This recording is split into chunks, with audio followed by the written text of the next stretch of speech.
Блин, ребята, посмотрите, какая бомба, да? Это у меня на этаже общая комната в резиденции. Здесь есть теннисный стол, диваны. Пожалуйста, смотрите, какие прикольные кресла. Понятное дело, телек, игровые консоли. Это на моем этаже.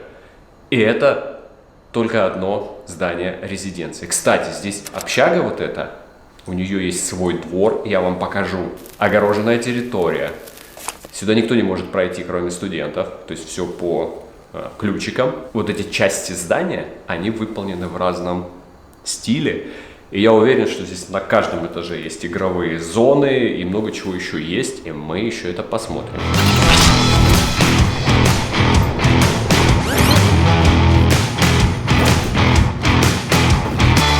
Мне получилось узнать у моей представительницы, которая со мной, Сакара ее зовут, она из Индонезии, что здесь за здание. Это все, скажем так, современный бизнес-район университета, и все эти здания, это университетские здания. Вот это, значит, здание, это для IT-технологий. Вот это здание, это бизнес у нас. Вот это крутое, мое любимое здание, это современный центр старения и сбора данных. Но это насколько у меня получилось узнать. Вот эти все современные здания, это студенческие резиденции. Их здесь много. По всему городу, по всему центру расположены.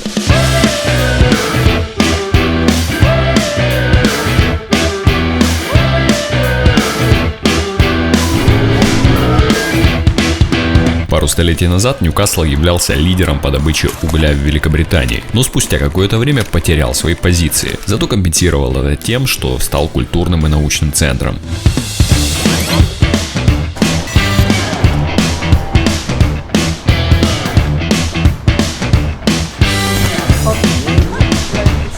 Сейчас я буду заходить как раз в главный корпус университета Ньюкасл. Если вы приезжаете сюда, то вот здесь у вас находится станция метро. Собственно говоря, вы прилетаете в аэропорт. Если вы прилетаете в аэропорт, сюда на станцию метро, главная церковь Святого Томаса или Святого Фомы, и идете вот так вот сюда. Сейчас я вам покажу. Значит, когда вы заходите на территорию, здесь сразу же есть карта со зданиями и где проходят какие предметы.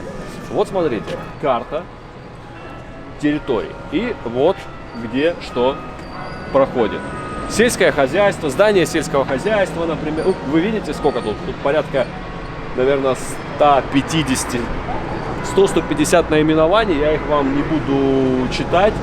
Здание наук, здание сельского хозяйства, здание архитектуры, студенческие различные сервисы, карьерные сервисы, где можно прийти и, скажем, вам подскажут с работой, помогут с вашим CV. Это, кстати, популярно на территории британских вузов, что у вас есть карьерные сервисы, то есть еще учась в университете, вам помогают подаваться на работу. И вот я дальше поднимаюсь по лестнице, и передо мной открывается сумасшедший красивый вид.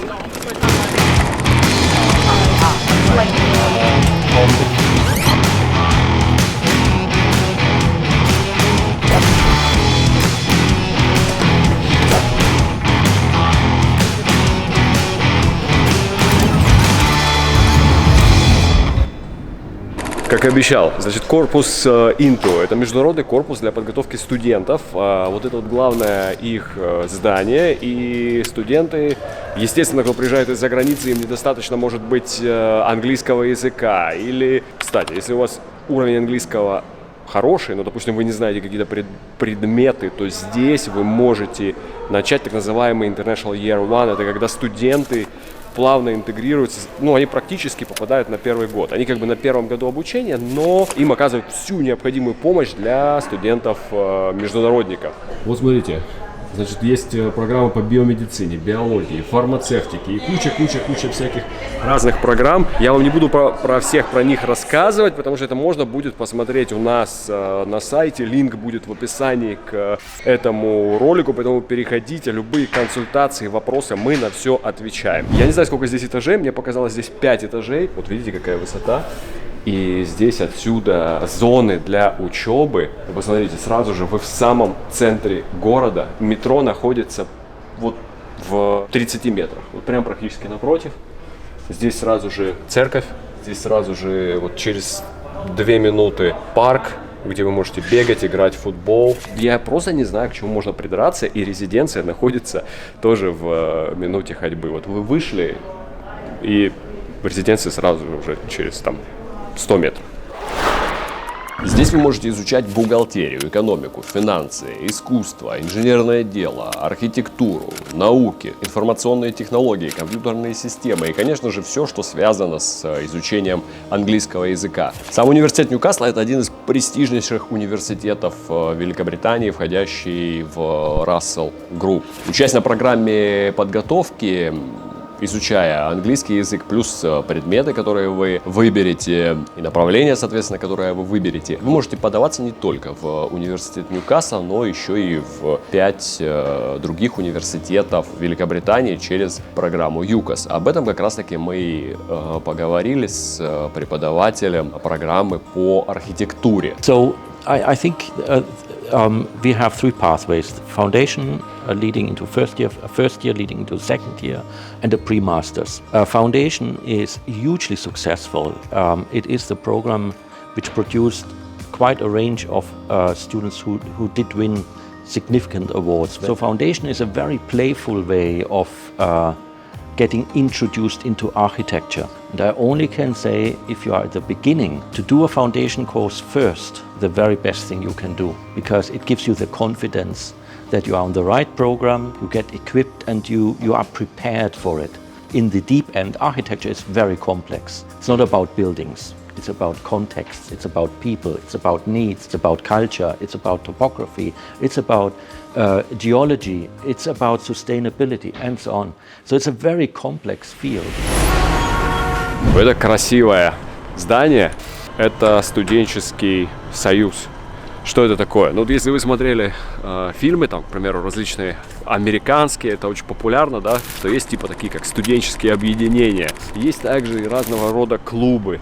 И вот Student Hall, или, да, вот это вот студенческий союз, это вот где там объединяются студенты, всякие там движухи устраивают, ну, короче, много всего. И очень круто быть в университете председателем этого так называемого студенческого союза. Короче, много всяких у тебя там фишечек и поблажек.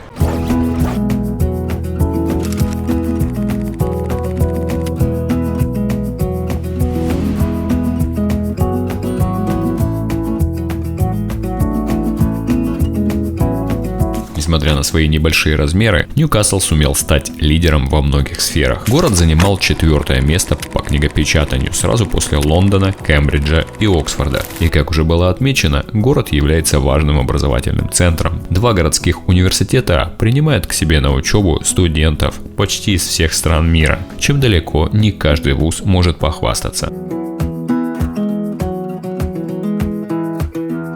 Я нахожусь сейчас прямо рядом со стадионом футбольного клуба Ньюкасл. Ньюкасл меня не перестает удивлять. Знаете почему? Сейчас я вам покажу. Вот здесь, прямо рядом с вот этим стадионом, а футбольный клуб этот недавно купил, знаете кто? Самый богатый частный инвестиционный фонд в мире. Попробуйте догадаться, что это за частный фонд. Это частный фонд Саудовской Аравии, который, ну, как бы, формально он принадлежит принцу Саудовской Аравии. Может считаться одним из самых богатых людей мира. Там под $1 триллион, если не больше. И вот именно здесь находится бизнес-корпус университета Ньюкасл. Я уверен на 100%, что университет и бизнес-школа как-то взаимодействуют с футбольным клубом.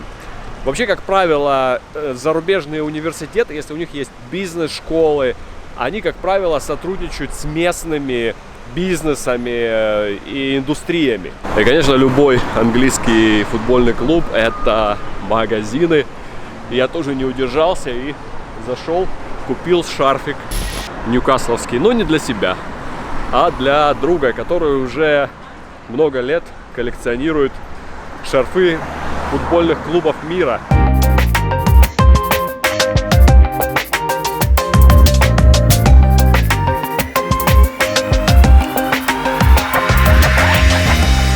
So we offer some social program for the students. But Newcastle is a city, full of things to do.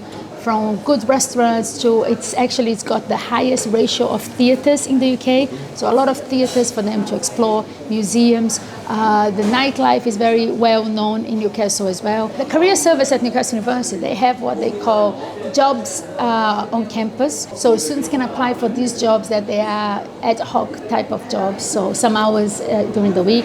They can also become student ambassadors and get a bit of money as well. And they can also work up to 20 hours a week when they're studying, or when they're off, they can do full time.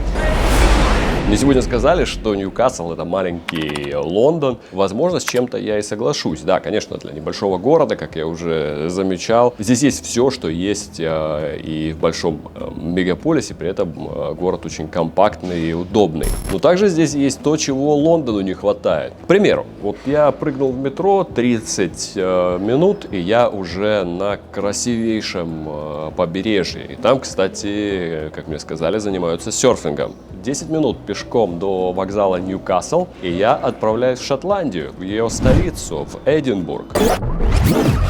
Я продолжаю исследовать университет Ньюкасла, и вы знаете, ребята, просто что-то невероятное. Я еще пришел на одну территорию, это напоминает чем-то, футуристический бизнес-район. Все из стекла, какой-то ландшафт сумасшедший, ландшафтный дизайн. Посмотрите на эти здания.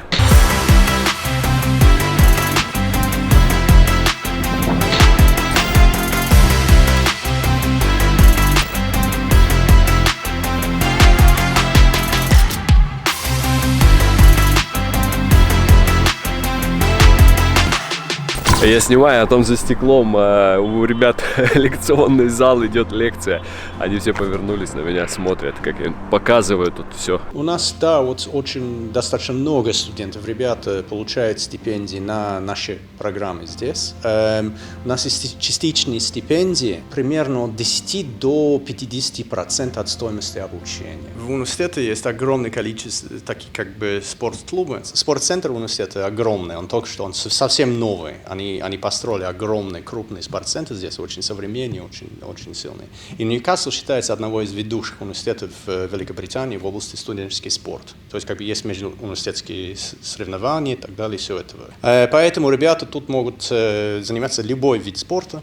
Будет ли это регби, футбол, фехтование, верховые езды, чирлидинг, что угодно, теннис, дзюдо, самбо, я не знаю, почти любой ваш вид спорта. Плюс еще есть спортзал, есть все. Давайте будем откровенны. Любой первокурсник, который только начинает учиться, даже в своей родной стране он испытывает сложности.